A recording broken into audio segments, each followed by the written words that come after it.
All right, welcome back to Nova Fitness, guys. It's Tuesday, April 27th. I'm Coach Matt. Coach Kevin. We've got the workout alone together. Before we go into the details of that workout, Coach Kevin's going to warm us up. Warm up today, we have 3 rounds. We're going to start our warm up off with just a nice, easy 200-meter jog. So jogging it out, 200 meters.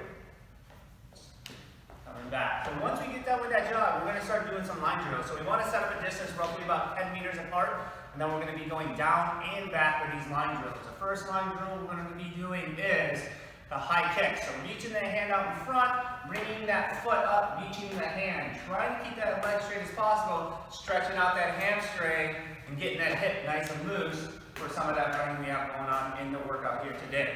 So the next movement we're going to be doing in our line drills is we're going to be doing lateral lunges. So stepping out to the side, trying to keep that trail leg nice and straight as we do that lunge. And then the other thing we want to focus in on is keeping the heel down on that planted foot on the side that we're lunging to. So once you lunge down for that 10 meters, we're just going to bring it right back, and then we're going to get into one more line drill.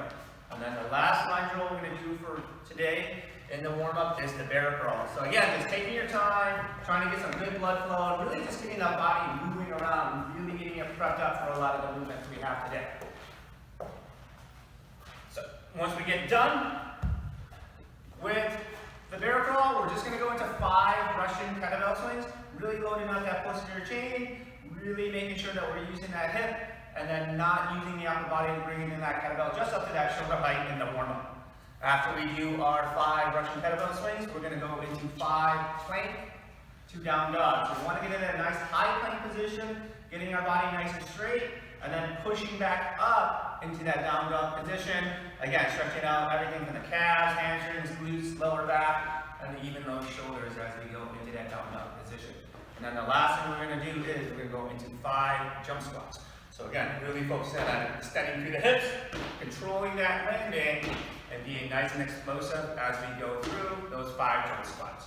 Once you get done with those 5 jump squats, we're going to bring it right back to that 200-meter jog for 2 more rounds, and then we'll be ready for the workout.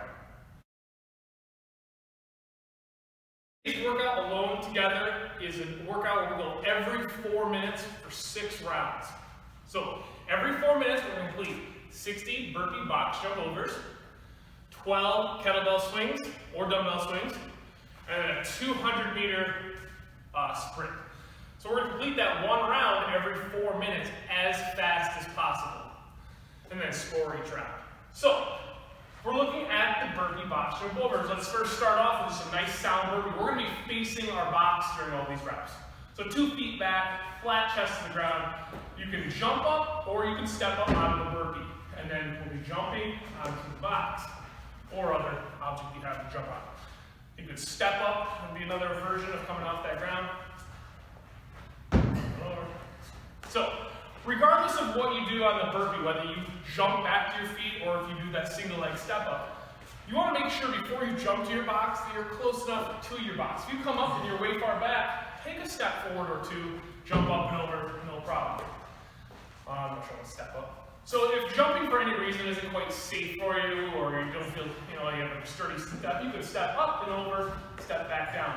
When you do the step up and over, I do recommend that you step backwards and down when you come up and over. Sometimes when you're jumping down or stepping forward, it's kind of awkward and clunky for your knees and ankles. So I recommend turning around on top of your object and stepping down backwards safely.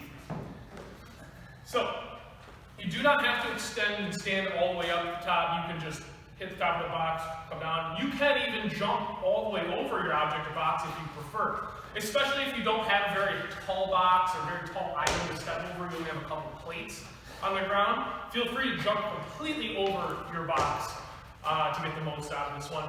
Whatever is the safest option for you, 6 unbroken repetitions. From there, we would go to our dumbbell or kettlebell swing. Whether we're using a dumbbell or a kettlebell, the movement from the hips, the extension overhead is exactly the same, and we'll show you a grip variation in a second.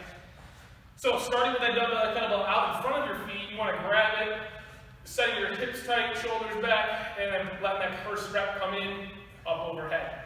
So you're going to extend up and overhead all the way through foot to a straight position, the power is still going to be generated from the hips. Remember, it's a little bit of a powerful hip snap, extension, driving up through the heels and front of your feet together, finishing with the arms overhead. It shouldn't be a massive shoulder lift.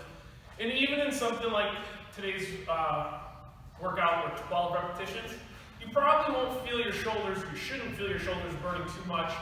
It's more going to be your heart rate. Maybe by the time you hit that 10th or 12th rep, you start to feel your hamstrings, quads burning a little bit, but you should be able to go 12 unbroken reps.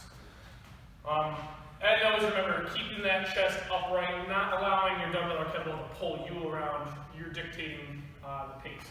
If you're using a dumbbell, the main thing that changes is just how we grip it. So remember to take, a lot of times I'll use my Vulcan hands or, just interlace my fingers underneath the head of the dumbbell. The more surface area of your hand, fingers, palms you can get around the head of that dumbbell, the better, the more secure your grip's going to be. If you have a smaller object, 30 or 25 or 20 pound dumbbell, it's certainly a heck of a lot easier to grip than 50, 60, 70 pound one. But just remember that, chalk if you have it,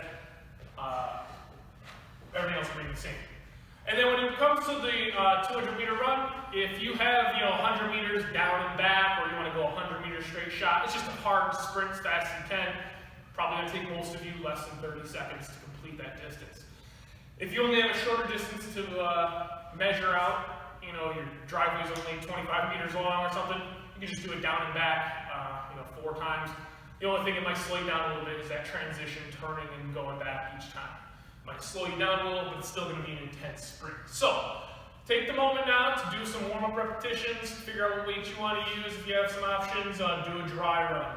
And then we'll come back here for some strategy and some tips, and then we'll be ready to do this workout. To get the most out of today's intended stimulus, we want to go that 6, 12, 200 as fast as possible. So when it comes to the burpee, box jumps, and the kettlebell swings, unbroken sets. I want you to go as fast as you can while maintaining good points of performance and safety through those burpee box jump overs or box step-up overs.